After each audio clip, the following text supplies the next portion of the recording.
Halo teman-teman semua, selamat siang. Perkenalkan, nama saya Wahyujatuh Prasetyo Nityas Utami. Saya berasal dari Universitas Cyber Asia dalam prodi S1 PJJ Akuntansi.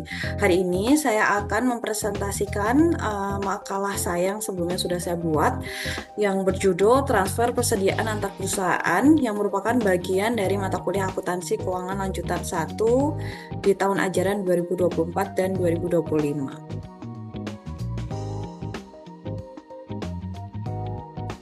Transfer persediaan antar perusahaan adalah perpindahan barang atau bahan dari satu entitas ke entitas yang lain yang masih dalam satu kelompok perusahaan yang sama. Misalnya, antara perusahaan induk ke anak perusahaan ataupun dari antar anak perusahaan yang ada.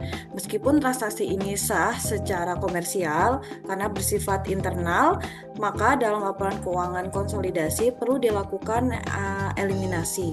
Hal ini tujuannya agar tidak terjadi duplikasi nilai penjualan, harga pokok penjualan maupun laba yang tercatat. Jadi laporan keuangan dapat mencerminkan posisi dan kinerja grup secara wajar. Transfer persediaan antar perusahaan bisa terjadi dalam dua arah ya teman-teman. Yang pertama adalah downstream, yaitu dari perusahaan induk ke anak perusahaan. Yang kedua itu adalah upstream, yaitu dari anak perusahaan ke induk. Karakteristik utama dari transfer ini adalah harus adanya eliminasi saat konsolidasi. Karena apa? Yang pertama, penjualan dilakukan antar perusahaan dalam satu grup. Yang kedua, laba bisa jadi belum terrealisasi karena barang belum dijual ke pihak luar atau pihak ketiga. Kemudian yang terakhir adalah persediaan dalam laporan konsolidasi harus mencerminkan nilai yang wajar tanpa laba semu.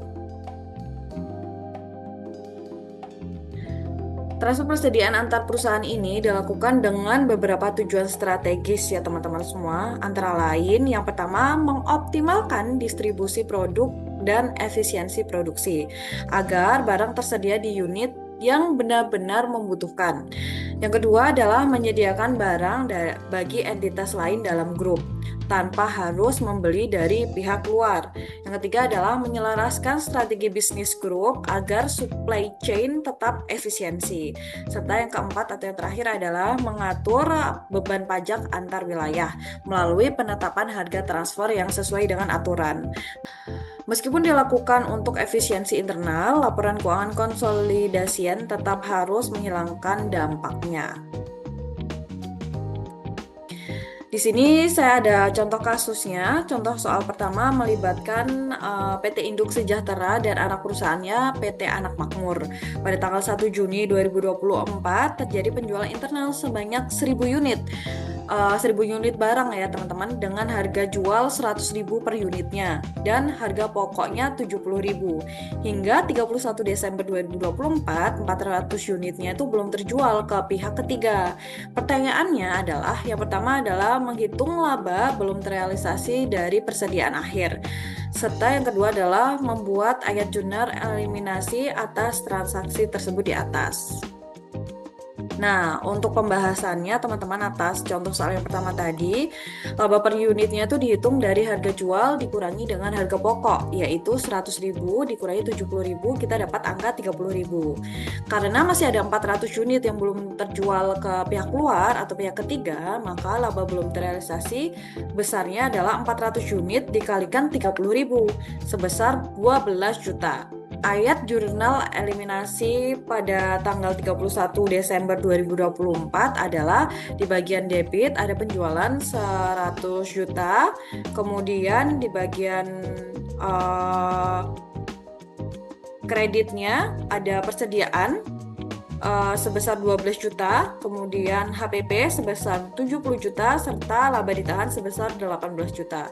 Ini bertujuan untuk menghapus pengaruh transaksi internal dari laporan keuangan konsolidasi. Kemudian untuk contoh soal yang kedua adalah ada PT Sentosa Jaya sebagai induk yang menjual 2.000 unit barang ke PT Maju Abadi pada tanggal 1 Oktober 2024 seharga 150.000 per unit dengan HPP 120.000. Namun hingga 31 Desember 2024 masih terdapat 800 unit yang tersisa dengan nilai pasarnya turun menjadi 130.000 per unit. Nah, pertanyaannya adalah berapa laba yang belum terrealisasi? Kemudian bagaimana perlakuan atas penurunan nilai barang dalam laporan konsolidasian itu tadi gitu. Berikut adalah pembahasannya.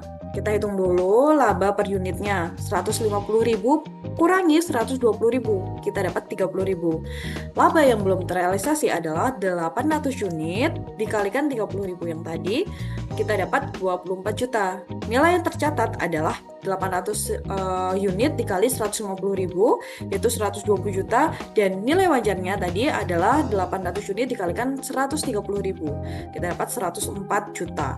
Nah, selisih dari penurunan nilai yang ada itu adalah sebesar 16 juta. Maka total koreksi persediaan dalam laporan konsolidasi adalah 24 juta ditambahkan dengan selisih penurunan nilai yang tadi 16 juta, kita dapat angka 40 juta. Nah, ini menunjukkan pentingnya tidak hanya mengeliminasi laba internal, tetapi juga menyesuaikan penurunan dari nilai yang terjadi. Nah, dari pembahasan yang tadi telah kita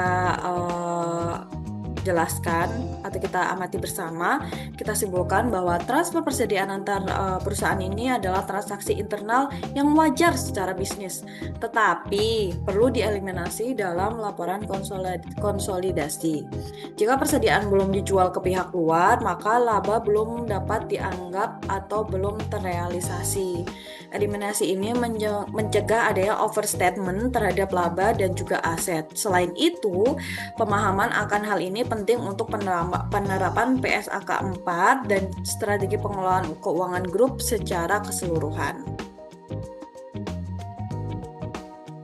Adapun relevansi dalam mata kuliah akuntansi keuangan lanjutan 1 atas topik yang telah kita bahas tadi, yaitu yang pertama mengajarkan proses penyusunan laporan konsolidasi, yang kedua memperkenalkan teknik eliminasi transaksi internal, yang ketiga melatih kemampuan analisis terhadap pengaruh transaksi terhadap laporan, kemudian yang terakhir adalah mengajak kita sebagai mahasiswa berpikir secara kritis nih teman-teman mengenai prinsip pelaporan yang adil dan juga wajar. Melalui topik ini kita belajar bahwa bagaimana laporan keuangan yang baik itu harus direpresentasikan kenyataan ekonominya, bukan sekedar data akuntansi individual. Sebagai penutup, referensi utama yang digunakan dalam makalah yang telah saya buat dan saya rubah menjadi PowerPoint ini antara lain adalah PSAK nomor 4 dari Ikatan Akuntan Indonesia, buku akuntansi keuangan lanjutan oleh Martani DKK, dan juga sumber artikel online dari akuntansilengkap.com. Oke teman-teman, cukup sekian presentasi yang bisa saya sampaikan. Semoga teman-teman bisa menyerap ataupun bisa mendapatkan ilmu dari presentasi yang telah saya sampaikan barusan. Dan semoga apa yang saya sampaikan ini bisa bermanfaat bagi teman-teman semua. Mohon maaf apabila dalam saya menyampaikan ada banyak kekurangan, mungkin salah ucapan, atau dalam materinya ada beberapa yang kurang tepat. Saya mohon maaf yang sebesar-besarnya. Semoga kita bisa bertemu dalam video selanjutnya. Bye-bye.